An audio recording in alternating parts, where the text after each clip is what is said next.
ఆల్చిప్పలని ఎవరివి? ఈ అమ్మాయి అడుగుతుందిగా, ఎవరో త్వరగా చెప్పండి. నావే, నేనే వాటిని అక్కడ వేశాను. అవును, మీ దేవురో చెప్పండి. నాది ఈ ఊరు కాదు, కొంచెం దూరమే. సరే, ఎవరిని అడిగి ఈ వ్యాపారం చేస్తున్నారు? అది నేను ఎవరిని అడగలేదు. పైగా నేను కొనుక్కుంటాను అనగానే నాకెవరూ ఎదురు చెప్పలేరు. ఎవరు ఏమీ అనరండి. అదే ఈ ఊరుకున్న సమస్య. పొరుగురు వాడొచ్చి వాళ్ళ నోటి కాడ కూడు తీసేసినా సరే, ఈ ఊరమ్మ చేయి పట్టుకులాగినా సరే, ఈ ఊళ్ళో ఉన్న ఏ పోరంబోకు ఎదిరించి ఒక్క మాట అడగడు. పైగా వాడు క్వార్టర్ కొనిస్తే ఈకిలిస్తూ తాగుతాడు. కాని చూడండి, మీరిక్కడ వ్యాపారం చేయకూడదు. ఇప్పుడు మీరు నన్ను అడగచ్చు, ఇదేం న్యాయం అండి అని. ఇదొక విచిత్రమైన ఊరండి. వీటినే అమ్ముకొని బతికే 3 కుటుంబాలు ఇక్కడున్నాయి.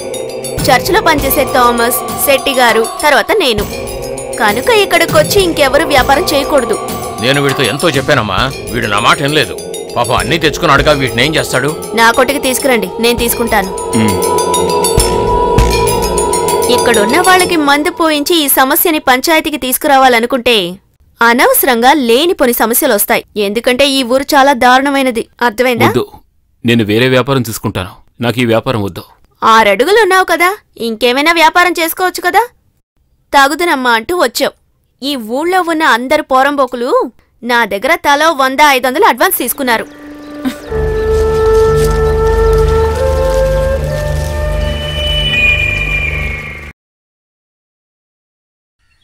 ఏంటమ్మా వేడిగా ఉన్నావు? వ్యాపారానికి వచ్చిన వాడు ఏ ఊళ్ళో, ఏ హాస్పిటల్లో, ఏ వైపు పడుకుని ఉన్నాడు? ఇక వాడు బతుకున్నంత కాలం ఈ ఊరి వైపు కన్నెత్తి కూడా చూడ్డు. కానీ ఒక విషయం తెలుసుకోండి, ఏదో పొట్టకూటి కోసం నేను అలా ప్రవర్తించాను. మీరు దాన్ని పెద్ద సమస్య చేయాలని చూడకండి. నా మానన్న నన్ను బతకనివ్వండి. పాపం మన ఊరికి వ్యాపారం చేసుకుందామని వచ్చాడు. మన సమస్య దానితో చెప్పాం, అర్థం చేసుకుని వెళ్ళిపోయాడు. చాలుగా. అమ్మా, ఓటీ లెక్కలో రాసుకో. ఇలా చూడనయ్యా, ఇవాటితో నీ లెక్క 40 రూపాయలు దాటింది. మేము జీఎస్టీ కడుతున్నాం, తర్వాత మీరు కూడా జీఎస్టీ కట్టాల్సి వస్తుంది. త్వరగా రావే. అక్క, నాకు 25 రూపాయలు కావాలి. నేను టైం టేబుల్ బుక్ కొనాలి. నిన్నే కావాలని చెప్పానుగా. ఏమిటో చెప్ప. Time table book. ఈ పిల్ల ఏం చెప్తుందో ఏమిటో ఆ దేవుడికే అర్థం కావాలి. అవన్నీ నీకు అర్థం కావు. 3వ క్లాస్ దాటాక స్కూల్కి వెళ్తేనే కదా నీకు అర్థం కావడానికి. అవును, ఈయన BA ఫస్ట్ క్లాస్ లో పాస్ అయ్యాడు. నా నోటికి బూతులు వచ్చేస్తాయి. తీసుకోవే. స్వప్న, నువ్వు త్వరగా వెళ్ళిపో. ఆ కుర్రోడు ఇక్కడికే వస్తున్నాడు. పైగా చర్చి ఫాదర్ ని కూడా తీసుకొస్తున్నాడు. ఈ రోజు ఇరుక్కున్నట్టున్నానే. నమస్కారం ఫాదర్, ఏమిటి ఎలా వచ్చారు? చిన్న పనుందిలే. ఎక్కడే మీ అక్క? ఇంటికి వెళ్ళింది ఫాదర్. ఇంట్లో దాని మొగుడున్నాడా? అసలు తన మనసులో ఏమనుకుంటోంది? ఆడపిల్లలకు కొంచెం ధైర్యం ఉండాల్సిందే, కానీ మరీ ఇలాగా. ఎంతైనా ఇతను కూడా ఒక క్రిస్టియనే. ఆ విషయం ఆలోచించాలిగా. ఈ ఊళ్ళో ఎవరు ఏ వ్యాపారం చేయకూడదు, ఏ వ్యాపారం చేయాలి అని చెప్పడానికి అసలు తనెవరు? ఈ జిల్లా కలెక్టరా? కొట్టేనంటే వెళ్ళి అమెరికాలో పడుతుంది. 5 గంటల్లోపు చర్చికొచ్చి నన్ను కలవాలని చెప్పు. ఫాదర్, ఏంటి? తను పగలగొట్టి పారేసిన వస్తువులు, వాటికి నష్టపరిహారం అన్నట్టు చర్చికి నన్ను కలవడానికి వచ్చినప్పుడు చేతులు ఊపుకుంటూ రావద్దని చెప్పు. ఇతని ఇంట్లో ఎన్నో వస్తువులు పాడు చేసింది, దానికి నష్టపరిహారం చెల్లించాలని చెప్పు. అర్థమైందా? లేదంటే తీసుకెళ్లి పోలీసులకు అప్పగిస్తాను. ఒక టేప్ రికార్డర్, ఒక టైం పీస్, తర్వాత ఒక వాచ్, తర్వాత ఒక గుండిగా తీసి నా కాలు మీద విసిరింది. ఇస్త్రీ పెట్టి పిడి కూడా విరగొట్టింది. ఆ తర్వాత అది ఇది అని చూసుకుంటే ఇదినా అంటే ఏమిటి? అదేనండి, ఫ్లాస్కు, ఇక కప్పులు. ఏంటయ్యా నువ్వు మరి ఎంత మాహికుల్లో ఉన్నావు? ఇన్ని వస్తువులు తను విరగొడుతుంటే నువ్వు మౌనంగా ఎలా ఊరుకున్నావు? నువ్వు మగాడివిగా. నేను వద్దని చెప్పాను ఫాదర్. ఊళ్ళో వాళ్ళెవరూ నాకు సాయం చేయలేదు. ఇది ఎప్పుడు జరిగింది? వీడు అబద్ధం చెప్తున్నాడు ఫాదర్. స్వప్న అక్కడికి వెళ్ళింది, అది నిజమే. ఇతన్ని తిట్టి వచ్చేసింది అంతే, ఏమీ విరగొట్టలేదు ఫాదర్. వీళ్ళందరూ ఒక టీం ఫాదర్. ఇంకా ఈ ఊళ్ళో ఉంటే నా కాళ్ళు చేతులు విరిచేస్తామని చెప్పారు ఫాదర్. చాలు చాలు. ఇలా చూడు, తను వస్తే 5 లోపు నన్ను చర్చిలో కలవమను. రాలేదనుకో ఫాదర్ కాఫీ.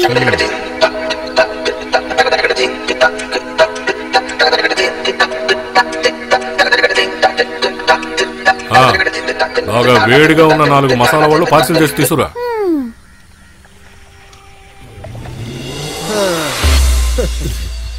నేను నిన్ను చూడలేదనుకోకో. మంచి కలప కోసమే ఎదురు చూస్తున్నాను ఫాదర్. ఇంకా దొరకలేదు. దొరకగానే వచ్చేస్తాను ఫాదర్. నాతో అబద్ధం చెప్పావంటే నీ నోటికి భోజనం దొరకదు, తెలుసు కదా. చర్చి తలుపులు కదా ఫాదర్. మంచి కలప కావాలి, అందుకే వెయిట్ చేస్తున్నాను.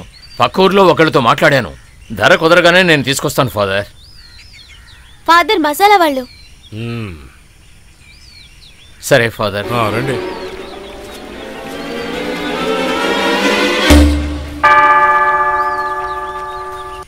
స్వప్న కొంచెం కోపిష్టిదే.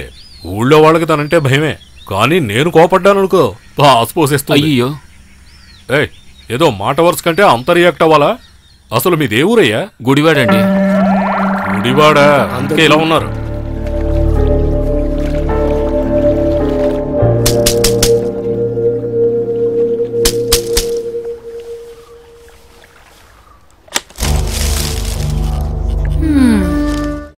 అవును, ఆ రోజు నీ పేరేమన్నావు? ఎడిసన్. నేనేమన్నా వెరిదాన్లా కనిపిస్తున్నానా? ఏమిటి? అదే, నీ నాశనం అయిపోయిన వస్తువులు ఎక్కడున్నాయో చెప్పు. Tape recorder, time piece.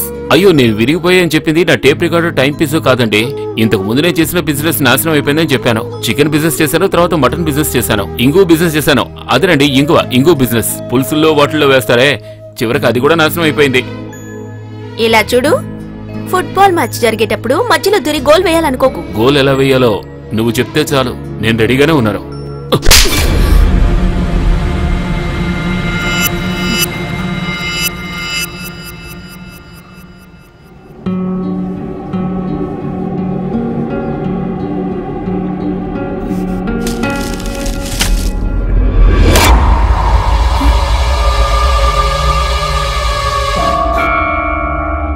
నిజం చెప్పాలంటే ఒక అమ్మాయిని రేప్ చేసి చాలా కాలమైంది.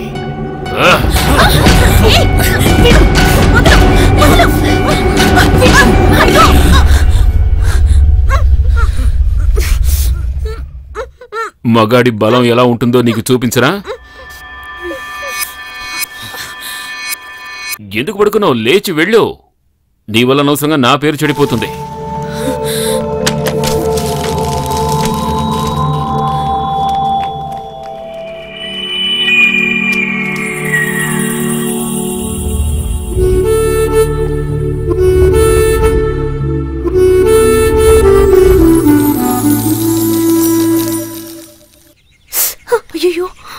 నువ్వు ఏ ఊరు గురించి కలలు కంటున్నావు?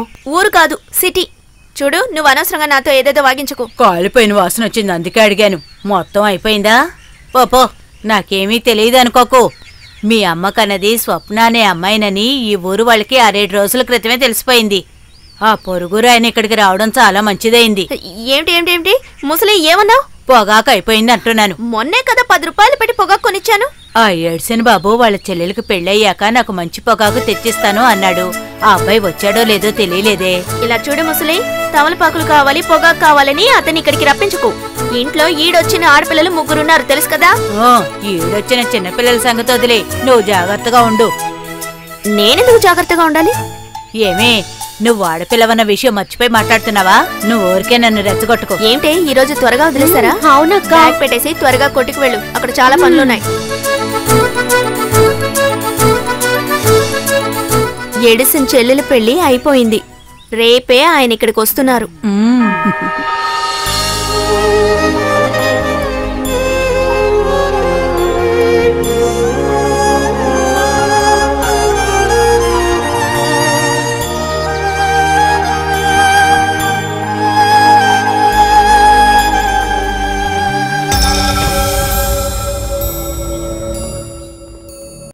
అయితే రేపు కలుద్దాం.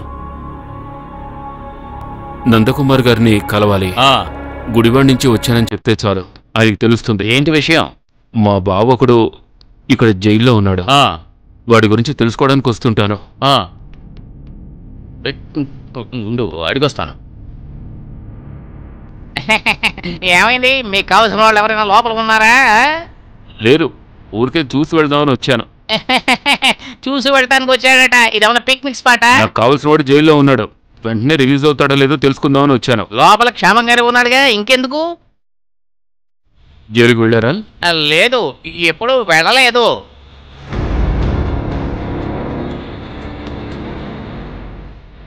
లిస్టులో ఉన్నాడు. 10 లేదా 12 ఈసారి రిలీజ్ అవుతాడు. ఇలా ఉన్నాడు, సమస్య ఏం లేదుగా? ఏ ప్రాబ్లం లేదు. చిన్నప్పటికంటే ఇప్పుడు ఆరోగ్యంగా ఉన్నాడు. ఏమైంది? లోపల ఉన్నవాడికి చికెన్ బిర్యానీ కావాలట. నేను వెళ్ళి కొనుక్కొస్తాను. బయట నుంచి బిర్యానీ కొని లోపల ఇవ్వడం కుదురుతుందా? ఇది చట్టానికి విరుద్ధం కదా. లంచం ఇస్తే చాలనుకుంటా. హలో, ఎక్కడున్నారు? హలో హలో, ఏయ్ నువ్వు కొంచెం గోలాపుతావా? నా పొట్ట మీద కొట్టకమ్మా. కాస్త అటువైపు వెళ్ళి తగలడచ్చు కదా. సరే. అందరితోనూ తలనొప్పిపోయింది.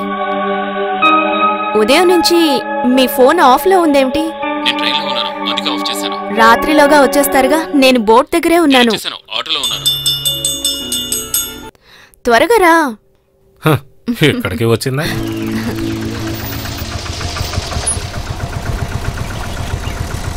ఇదిగోండి. ఎడిసన్, ఏం ఫాదర్ మూట తీసుకొచ్చారు? ఏం చేయమంటావు? ఇది కాస్త పట్టుకో. అన్నట్టు ఆదివారం నువ్వు చర్చికి ఎందుకు రాలేదు? నేను ఊరికెళ్ళాను ఫాదర్. సరే రా. చూడు, నీ రిపేర్ అయిన టేప్ రికార్డర్ గురించి, టైం పీస్ గురించి స్వప్నతో నేను మాట్లాడాను. తను డబ్బిస్తానని చెప్పింది. టేప్ రికార్డరా? ఏ టేప్ రికార్డర్? హే, మీదే ఊరయ్యా? మీ ఇంట్లోకి వచ్చి స్వప్న పగలగొట్టింది ఆ టేప్ రికార్డర్. తరువాత గుండిగా ఆ ఇస్త్రీ పెట్టి పిడి అవన్నీ నువ్వు. ఓ అదా. అదేమీ కాదు, అలాగేమీ జరగలేదు. నువ్వు అబద్ధం చెప్తున్నావు, అది ఇది అని వాదించింది. నేను ఊరుకుంటానా? అరే, నా పర్స్ ఏమైంది? నీ దగ్గర చేయింది ఫాదర్. 2 ice cream. నాకొద్దు ఫాదర్. నీకు కదయ్యా, నాకే. ఇదిగోండి ఫాదర్. చూసావా అతన్ని? ఊరికే అలా చూడకే, చెప్తున్నాను కదా. పరువు తీయకే. ఏంటి ఫాదర్? నేనేదో మర్చిపోయి కొట్లోనే వదిలేశాను. అయ్యో, బోట్ ఇప్పుడు వచ్చేస్తుంది ఫాదర్. ఇది వెళ్తే నైట్ 8ంటికే. రండి, మనం ఆ విషయాలు తర్వాత చూసుకోవచ్చు. నువ్వు ఇప్పుడు స్వప్నతో ఆ విషయాలు ఏవి అడగొద్దు. ఆ విషయమా? అదేనయ్యా, ఆ విషయం అంటే టైం పీసు, టేప్ రికార్డరు, వాటి గురించి నువ్వేమీ అడగద్దు. అర్థమైందా? అంతేకాదు, నువ్వు తనను చూసినట్టు కూడా చెప్పొద్దు. అర్థమైందా?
ముందు కూర్చో.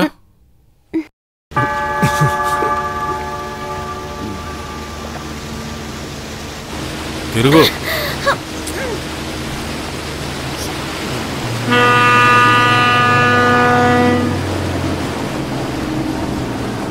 నువ్వు విలారా. ఎడిసన్, నేను వీడిని చర్చి వరకు తీసుకుని వెళ్తాను. చిన్న పనుంది, వెంటనే పంపించేస్తాను. అలాగే ఫాదర్. రారా రా.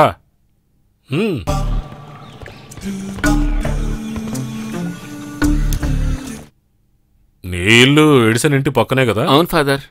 ఇది మొదలు పెట్టి ఎన్ని రోజులైంది? కానీ నువ్వు ఇక్కడికొచ్చి నెలే కదా అయింది. అవును ఫాదర్. అంటే మీ ఇద్దరికి ముందే పరిచయం ఉందా? అవును. ఎక్కడా?